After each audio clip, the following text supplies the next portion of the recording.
अस्सलाम वालेकुम जी, मैं हूं अदील राजा। आप देख रहे हैं मेरा यूट्यूब चैनल। सबसे पहले तो सब्सक्राइब ज़रूर कीजिएगा और फीडबैक आपने अपना ज़रूर देना है। साथ साथ जनाब बात करते हैं आज सुहेल अफरीदी के। पूरी तहरीक इंसाफ के लिए बहुत इम्तहान का वक्त आ चुका है, बहुत कड़ा और बहुत सख्त इम्तहान है, इस पर बात करेंगे। फिर कल मेरी favourite CM madam Maryam Nawaz आई। इस बार उन्होंने एक नया माइक, उन्होंने क्लिप ऑन माइक यहाँ पर इस्तेमाल किया, इससे उनके ग्रेविटास में फायजा मुराद साहब ने बोला इजाफा हो जाता है, उस पर बात करेंगे। उसके बाद जनाब पीपल्स पार्टी को 28वीं आईनी तरमीम के लिए पहला झटका दे दिया गया, उस पर बात करेंगे। आखिर में एक घटिया आदमी की बात करूंगा, वो भी सुन लीजिएगा आप, देखते हैं। खैर आगे चलते हैं जनाब। सबसे पहले तो 8 फरवरी की तहरीक, राना सनाउल्लाह का दावा है कि 8 फरवरी को कोई ऐसी बड़ी चीज़ नहीं होने जा रही, कुछ भी नहीं होगा, कोई तीर नहीं मार लेगी तहरीक इंसाफ को, छोटे मोटे एहतजाज करेंगे। मेरी क्या इतलात है, मेरी इतलात भी कोई ऐसी ही है कि तहरीक इंसाफ कुछ बड़ा नहीं कर पा रही शायद। पंजाब में इस तासुर को ज़ायल करने के लिए कि कुछ बड़ा हो रहा है, हुकूमत ने पहले ही 8 फरवरी को छुट्टी दे दी है, तो 8 फरवरी को छुट्टी ही है। अच्छा, दूसरी चीज़ ये है कि तहरीक इंसाफ के लोगों की कुछ तैयारी नज़र भी नहीं आ रही। पंजाब वाले लोग, अब आपने कल रात को देखा होगा, अलीमा खान जब आखिर में बैठी रह गई तो गिरफ्तार लोगों को आज़ाद कराने की खातिर उन्होंने धरना ख़त्म कर दिया। सुबह जो हज़ारों का मजमा था, वो रात के टाइम गिनती के 15 लोग रह गया। जो तहरीक इंसाफ के लीडरान थे, बेशर्मी का आला तरीन मुजाहरा करते हुए एक के बाद एक खिसकता चला गया, सारे भाग गए, कोई भी नहीं रुका वहाँ पर, सारे के सारे चले गए। ठीक है, तो इससे अंदाज़ा होता है कि तहरीक इंसाफ की लीडरशिप एक तो इंटरेस्टेड ही नहीं है किसी भी किस्म के, ना वो समझती है कि हम कर सकते हैं। बर्नआउट भी हो सकता है थक भी गए हों, जेनुअनली थक सकते हैं लोग, थक जाते हैं लोग, तो ये इम्पैक्ट तो ज़रूर हो सकता है। लेकिन तहरीक इंसाफ के लिए मेरा ख्याल है ये लाइफ एंड डेथ सिचुएशन होनी चाहिए थी, जो अनफॉर्चुनेटली नहीं है। तहरीक इंसाफ को हर तरीके से लड़ना था, तहरीक इंसाफ को एक बड़ा एहतजाज करना था। मुझे नहीं मालूम कि क्या आगे जाके बड़ा एहतजाज कर सकेंगे, 8 फरवरी के दिन कोई साइजेबल डेंट डाल सकेंगे। पहिया जाम की हड़ताल है, महमूद खान चकजई भी एक बार कॉल दे के वो भी बेहोश होकर पड़े हुए हैं साइड पे किसी कोने में, उनको भी याद नहीं रहा। तो तहरीक तहफ़्फ़ुज़ आइन की ये कॉल थी। अब तहरीक इंसाफ शायद इस चक्कर में है कि तहरीक तहफ़्फ़ुज़ की नाकामी होगी, लेकिन नहीं, बड़ी पार्टी आप है, देखा आप ही को जाएगा, नाकामी आप ही की मानी जाएगी। बड़ा इंतहाम है। दूसरी तरफ अलीमा खान ने दरख्वास्त की है सुहेल अफरीदी से कि जनाब अब बस बहुत हो गया, आपने जो करना है करें, इमरान खान को रिहा करवाएं, KPK को बंद करना है तो करें। मेरे इल्म में है ये बात कि एक प्लान ज़रूर है ऐसा कि KPK को हमने किस तरीके से बंद करना है, लेकिन मुझे अभी शायद ये लगता है कि वो वक्त नहीं है, या तहरीक इंसाफ इसके लिए ज़हनी तौर पर तैयार नहीं है। तहरीक इंसाफ ऐसा कर नहीं पाएगी, ऐसा करेगी नहीं। मुझे दूसरी बात ये भी लगती है कि शायद अगले हफ्ते मुलाकात इमरान खान की करवा दी जाए बहनों से, और हो सकता है सुहेल अफरीदी की मुलाकात भी 13 तारीख को करवा दी जाए। लेकिन ये रजीम चेक कर रही है तहरीक इंसाफ के रिजॉल्व को कि भाईजान हम नहीं मुलाकात करवाते तो क्या उखाड़ लेंगे ये।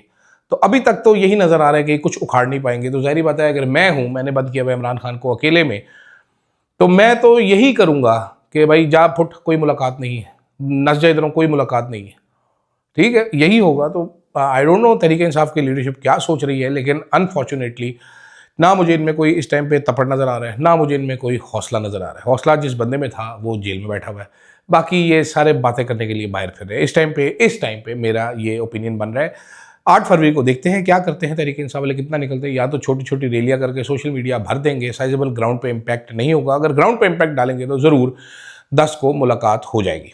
दूसरी तरफ कल मैडम मरीम नवाज पहुंची जनाबे वाला बसंत के कंट्रोल रूम में। इस बार मैडम मरीम नवाज शरीफ ने हैंड हेल्ड माइक नहीं पकड़ा। इस बार उन्होंने कहा जी कि ज़रा ज़्यादा मैं कूल लगूंगी। उन्होंने एक माइक पहन लिया कि मैं इस पर गुफ्तगू करूंगी। तमाम TV चैनल्स ने तवील वक्त तक वो एक बेरब्त और बेमानी तकरीर दिखाई मरीम नवाज की, जिसमें मरीम नवाज, अब आप बसंत के कंट्रोल रूम में गई, आप बसंत के ऊपर बात कीजिए।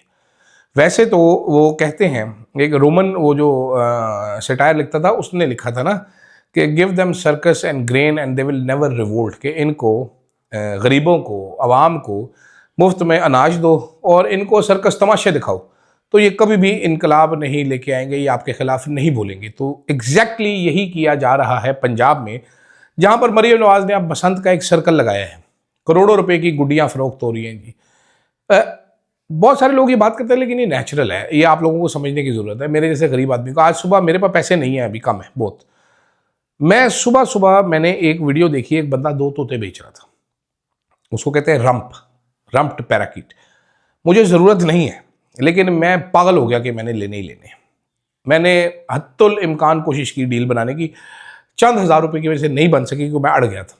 अब मैं एक और बंदे के पीछे लगा हूँ, उसके पास भी वही है कि मैं यार ये मुझे भेज दे, और डील तकरीबन बन गई है। इसी तरीके से जो गरीब आदमी पैसे नहीं भी हैं, जिसके पास जितने पैसे हैं वो उतने की गुड्डी लेने पहुँच गया होगा, यार रस्सी भी बनाइए, बच्चे ज़िद करते हैं, ये करते हैं। मुझे मालूम है ऐसे लोग जिन्होंने ज़िंदगी में कभी गुड्डी नहीं उड़ाई, वो इस्लामाबाद से लाहौर जा रहे हैं या पिंडी से लाहौर जा रहे हैं कि यार उधर जाके गुड्डी उड़ाएंगे हम। कोई पता नहीं उनका, सड़क पे खड़े होकर गुड्डी उड़ाएंगे, क्या करेंगे। बड़ी बड़ी छतें, बड़ी बड़ी कंपनीज बुक कर रही हैं, तमाशे लगेंगे वहाँ पर, जनाब डांस होंगे, वहाँ पर म्यूज़िक चलेंगे, गुड़ियाँ उड़ाई जाएंगी, खाने बनेंगे, तो एक पूरी बसंत की इकॉनमी चलेगी।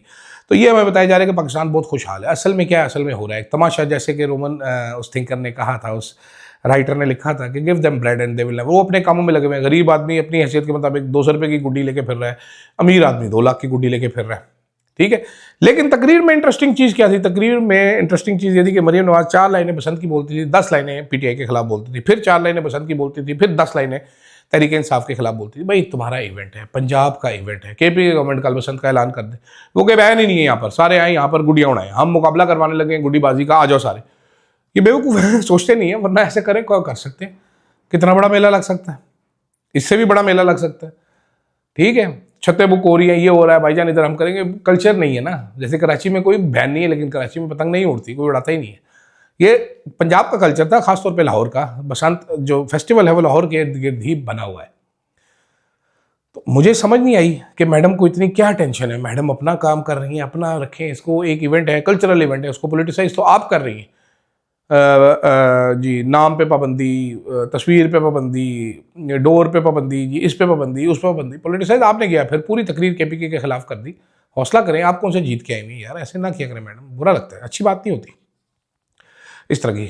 आगे चलते हैं जनाब, आईनी अदालत ने एक फैसला दिया, उसमें एक एमपीए की सीट बलूचिस्तान से पीपल्स पार्टी से छीन कर बाप पार्टी को दे दी गई है। दोबारा गिनती का फैसला था, तो आईनी अदालत ने बाप को सीट दे दी है। बाप को देनी पड़ती है सीट, बाप जब कहे मानी पड़ती है। मैं इसको एक अलग एंगल से देख रहा हूँ। मैं इस एंगल से देख रहा हूँ कि 28वीं आईनी तरमीम आनी है, रमज़ान से पहले या रमज़ान के बाद की मेरे ख्याल कोशिशें आनी है। वो तरमीम की कोशिशें की जा रही हैं। उस पर ख़बरें यही हैं कि पीपल्स पार्टी अड़ फंस कर रही है।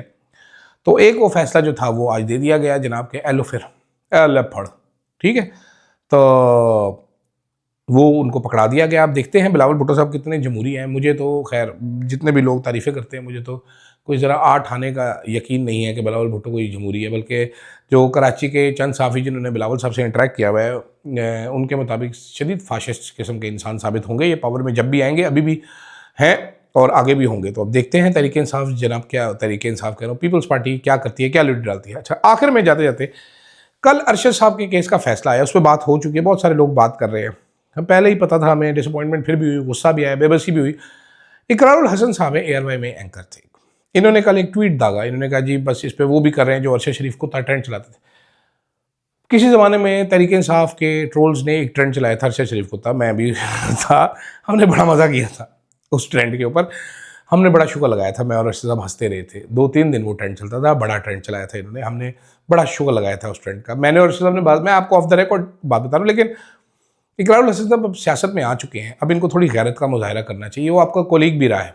मैं तो सलमान इकबाल साहब से पूछना चाहता हूँ कि आपका ऑफिशियल ये है कि अरशद साहब को जलील किया जाए इस तरह, या उन पर घटिया हमले करवाए जाएँ अपने एक नशई के ज़रिए। नशई जो होता है वो नशई ही रहता है नाजरीन, चाहे जितने मर्जी पारसाई के दावे कर ले। मैं इग्नोर करता हूँ इकरार को, थर्ड क्लास आदमी है, लेकिन मेरा ख्याल है कि कभी अभी मजबूर होकर मुझे वीलॉग की जगह ट्विटर पे जवाब देना पड़ेगा, और वो जवाब फिर इसको पसंद नहीं आएगा, ना ARY को पसंद आएगा, ना इसकी तीनों बीवियों को पसंद आएगा, क्योंकि मैं काफ़ी सारी चीज़ें इसकी खोल के रख दूँगा, तो इसको अच्छा नहीं लगेगा। तो अगर मेरा ये क्लिप पहुँचे ARY में किसी के पास, तो मेरी दरख्वास्त है कि अपना कुत्ता बांधे, क्योंकि हम भी बड़े कुत्ते हैं। तो ये हम खुल गए तो हम बहुत ज़्यादा वो करेंगे, और मैं खुल गया ख़ास तौर पे तो मैं बहुत शदीद वो करूँगा। तो अपना छोटा पिल्ला बांध ले, मेहरबानी करें, ठीक है। इतना बड़ा नहीं हुआ ये कि वो इकरारुल हसन है वो ये कर देगा, मैं इसको इतना एक नंगा करूँगा, इसके माँ बाप इसको याद आ जाएंगे, इसको नानी याद आ जाएगी। तो मेहरबानी करें, मेरी आपसे यही दरख्वास्त है। मुझे दीजिएगा इजाज़त जनाब, अल्लाह हाफ़िज़।